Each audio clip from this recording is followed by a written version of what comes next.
کہ بد اخلاقی اور بچوں کو بلا وجہ بلا ضرورت یا غصے میں یا اس میں بچوں کو کوسنا یا بڑوں کو کوسنا یا اپنے دشمن کو کوسنا. بعض لوگ ہوتے ہیں نا کہ ذرا سی کسی کی کوئی بات نکل جاتی ہے اس کو کوسنا شروع کر دیتے ہیں، چاہے وہ دشمن ہو اس کا، چاہے اس نے نقصان پہنچایا ہو، چاہے اس نے عزت دی ہو، چاہے اس نے تکلیف دی ہو. ایک وجہ یہ بھی ہے. اسی لیے بزرگ فرماتے ہیں کہ اپنا اخلاق اچھا رکھو، چاہے آپ کا دشمن ہی آپ کے سامنے کیوں نہ ہو. کیونکہ سرکار دو عالم صلی اللہ علیہ وآلہ وسلم کا فرمان ہے، آپ نے فرمایا کہ تم میں بہترین شخص وہ ہے کہ جس کا اخلاق سب سے بلند ہے، سب سے اچھا ہے. اگر سلاسل کے اندر، روحانیت کے اندر اگر ہم اخلاق کو دیکھتے ہیں، اخلاق کس درجے پر فائز ہے، تو آپ یوں سمجھو کہ اگر سلوک کی 99 منزلیں ہیں تو اس کی جو 90 منزل تک، یعنی کہ پہلی منزل سے لے کے 90 منزل تک اخلاق اس کا امام ہے. کس کا؟ اس راہ سلوک کا. یعنی کہ پہلی منزل سے لے کے 90 منزل تک اخلاق ہے، اور جو پھر 9% جو بچتا ہے نا، پھر وہ مکمل روحانیت اور مکمل دین ہے. دیکھیں جب سرکار دو عالم صلی اللہ علیہ وآلہ وسلم اس دنیا میں تشریف لائے تو سب سے پہلے اہل قریش آپ کے اخلاق کی وجہ سے آپ سے متاثر ہوئے. تو دین کا ستون، روحانیت کی بنیاد ہی اخلاق ہے آپ کا. اگر آپ کا اخلاق اچھا نہیں ہے، آپ نمازی ہیں تو وہ نماز آپ کے کسی کام نہیں آنی. اگر آپ روزدار ہیں، آپ دیندار ہیں، آپ نیک اور متقی ہیں، اور آپ کا اخلاق اچھا نہیں ہے، تو یقین جانو کوئی عبادت آپ کے قابل قبول نہیں ہے.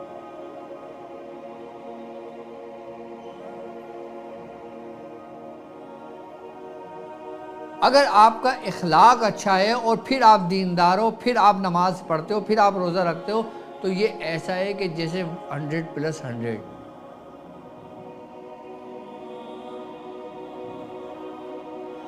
اب یہاں اخلاق کے بھی معاملے میں لوگوں کے دو چہرے ہیں. ایک وہ چہرہ کہ جو دنیا کے سامنے ہے، جو کیمرے کے سامنے ہے، جو سوشل میڈیا پر ہے، جو سوشل میڈیا کی پوسٹوں پر ہے، جبکہ وہ آپ کا حقیقی چہرہ نہیں ہے. کیمرے کے سامنے اچھی اچھی باتیں کرنا، اخلاق سے گفتگو کرنا، اور بظاہر لوگوں سے بہت اچھے طریقے سے ملنا اور سب کچھ ملنا، یہ آپ کا اصل چہرہ نہیں ہے. یہ آپ کا فعل ہے، آپ کا عمل ہے.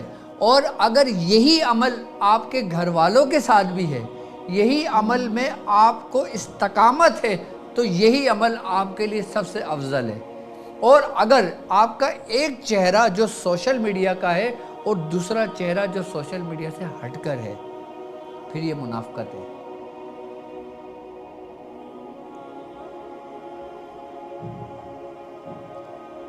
یعنی کہ آپ کچھ لوگ ایسے بھی ہیں جو دوسروں کے ساتھ بڑے اخلاق سے پیش آتے ہیں، خواتین کے ساتھ بڑے اخلاق سے پیش آتے ہیں، بزرگوں کے ساتھ بڑے اخلاق سے پیش آتے ہیں، اور جب وہ گھروں کے اندر داخل ہوتے ہیں تو وہی سارا کا سارا اخلاق تبدیل ہو جاتا ہے، بد اخلاقی میں بدل جاتا ہے. تو یہ کیا ہے؟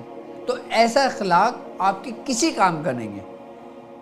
ہاں یہ ضرور ہوگا اس اخلاق کا آپ کو فائدہ جو دوسروں کے سامنے ہے، وہ یہ ہے کہ دوسرے لوگ آپ سے متاثر ضرور ہوں گے، لیکن آپ کو کوئی ایذا، کوئی تکلیف نہیں پہنچائیں گے. کیونکہ اگر آپ دشمن کے سامنے بھی حسن سلوک سے پیش آتے ہو، اخلاق سے پیش آتے ہو، تو وہ مجبور ہو جائے گا آپ کو سلنڈر کرنے پر. اخلاق ایسی چیز ہے، حسن سلوک ایسی چیز ہے. اور جب یہی آپ کا اخلاق، یہی آپ کا حسن سلوک، یہی آپ کا رویہ جب اعتدال پر رہے کہ باہر والوں کے ساتھ بھی ایسا ہے، سوشل میڈیا کے ساتھ بھی ایسا ہے، کیمرے کے سامنے بھی ایسا ہے، بیوی بچوں کے ساتھ بھی ایسا ہے، اپنے رشتہ داروں کے ساتھ بھی ایسا ہے، تو وہ آج کے دور میں ولی ہے، یعنی کہ اللہ کا دوست ہے. اس کو اللہ نے توفیق دی ہے.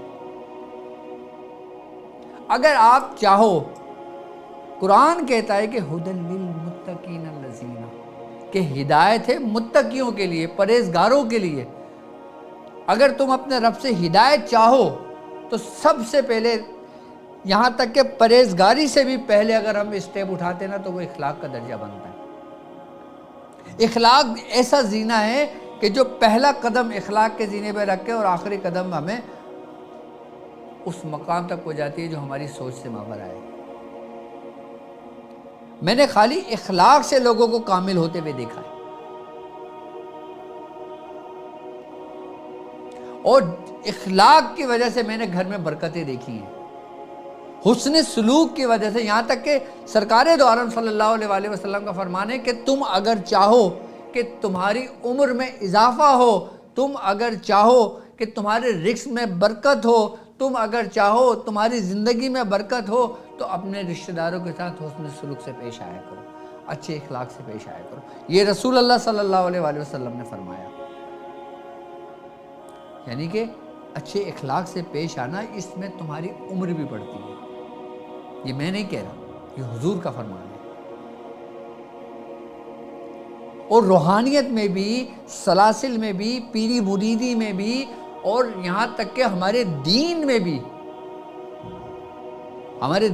جو ایک دوسرے سے سبقت لے جاتے ہیں، وہ صرف اور صرف کس وجہ سے لے کے جاتے ہیں؟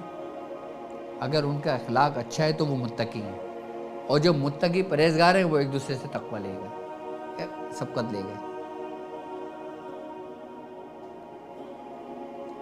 اگر آپ سلوک کے رستے پر ہو، اخلاقیات کے رستے پر ہو، دین کے رستے پر ہو، سلسلے کے رستے پر ہو، خاندان کے رستے پر ہو، اپنے بزرگوں کے رستے پر ہو، تو تم اگر یہ دیکھو کہ تمہارے اندر اخلاق موجود ہے تو تم 90% اپنے بزرگوں کے رستے پر ہو۔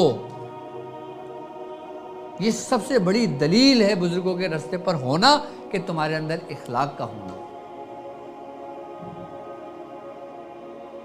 اور تمہارے اندر اخلاق نہیں ہے تو سمجھ لو بزرگوں کے رستے پہ نہیں ہو، چاہے تم کتنے ہی عبادتیں کر لو، کتنے ہی چلے کشی کر لو، کتنے ہی ریاضتیں کر لو، کتنے ہی سب کچھ کر لو، تو تم اس رستے پہ نہیں ہو۔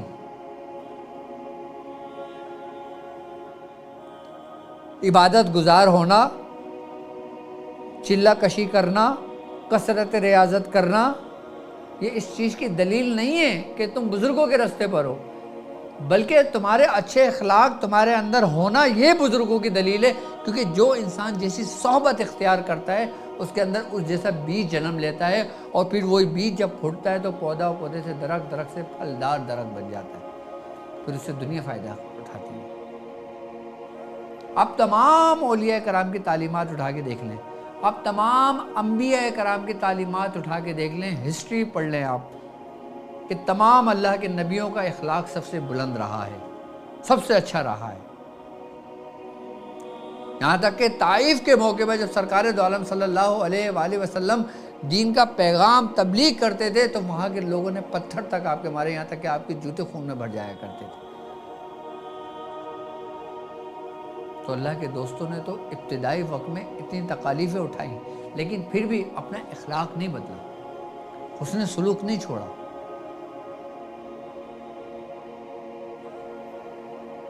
اور یہی حال صحابی رسول کا رہا کہ صحابی رسول آپس کے اندر کتنے حسن اخلاق سے ملا کرتے تھے، کتنی برکت ہویا کرتی تھی اس وقت، اور یہی طریقہ اولیاء کرام کا رہا ہے۔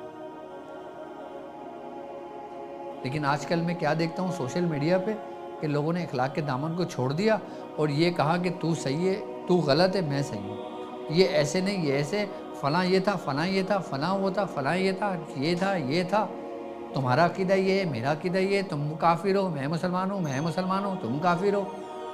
صرف یہ چل رہا ہے آج کل تمام فرقوں کے اندر، تمام مذاہب کے اندر، تمام جگہوں پر،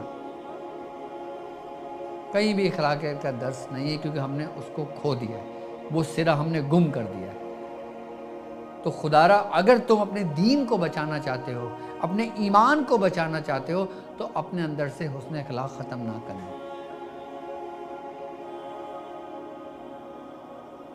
اخلاق کو اپنے اندر سے رخصت نہ کرنا، کہ جس دن اخلاق رخصت ہوا وہ اپنے اندر سے ایمان رخصت ہو جاتا ہے انسان کا۔ کیونکہ ایمان گھٹتا اور بڑھتا ہے. تم کچھ بھی نہ کرو نا، صرف 5 وقت کی نماز پڑھو، اور جو دین نے تمہیں ارکان اسلام جو ہے ہمارے، بس تم اس کی پیروی کرو اور اپنے اخلاق کو اچھا رکھو. تمہیں کسی دین کے مسائل میں پڑھنے کی ضرورت ہی نہیں ہے، حاجت ہی نہیں ہے کہ محرم میں کیا ہوتا ہے، ربیع الاول میں کیا ہوتا ہے، ربیع ثانی میں کیا ہوتا ہے، رجب میں کیا ہو رہا ہے، فلاں جگہ کیا ہو رہا ہے، فلاں فرقے میں کیا ہو رہا ہے، فلاں فرقے میں کیا ہو رہا ہے. ہم نے اس میں پڑھنا ہی نہیں ہے. جو ہمارے بزرگوں کا راستہ ہے، صرف ہم نے وہ راستہ اختیار کرنا ہے. اب خواجہ معین الدین چشتی رحمۃ اللہ علیہ، جسے ہند الولی کہا جاتا ہے، آپ کے پاس مسلمان بھی بیٹھے ہوتے تھے، ہندو بھی بیٹھے ہوتے تھے، عیسائی بھی بیٹھے ہوتے تھے، ہر مذاہب کے لوگ بیٹھے ہوتے تھے.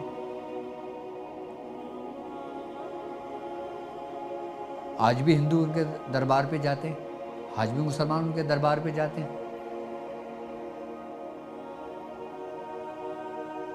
کس وجہ سے جاتے تھے؟ کہ ان کا اخلاق سب سے اچھا تھا. دیکھو، اخلاق ایک وہ واحد راستہ ہے کہ جس کا تعلق دنیا کے تمام مذاہب سے ہے. تم لاکھ کفار کے ملک چلے جاؤ، تم لاکھ کہتے رہو میں مسلمانوں کو کوئی فرق نہیں پڑتا، لیکن تم اپنا اخلاق اچھا رکھو گے، وہ تم سے متاثر ہوں گے. جب وہ تم سے متاثر ہوں گے، پھر تم اپنے دین کی تبلیغ کرو، پھر وہ بولیں گے ہاں یہ دین حقیقی ہے. ہمارے دین میں زبردستی نہیں ہے، لا اکراہ فی الدین.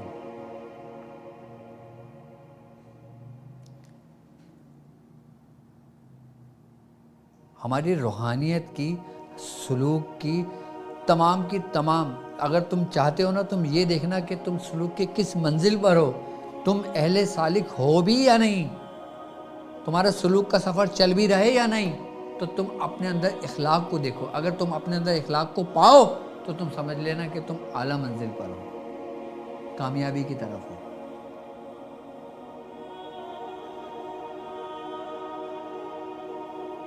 اپنے اخلاق کو اچھا رکھنا، یہ انسان کی کامیابی کی ضامن ہے، ضمانت ہے.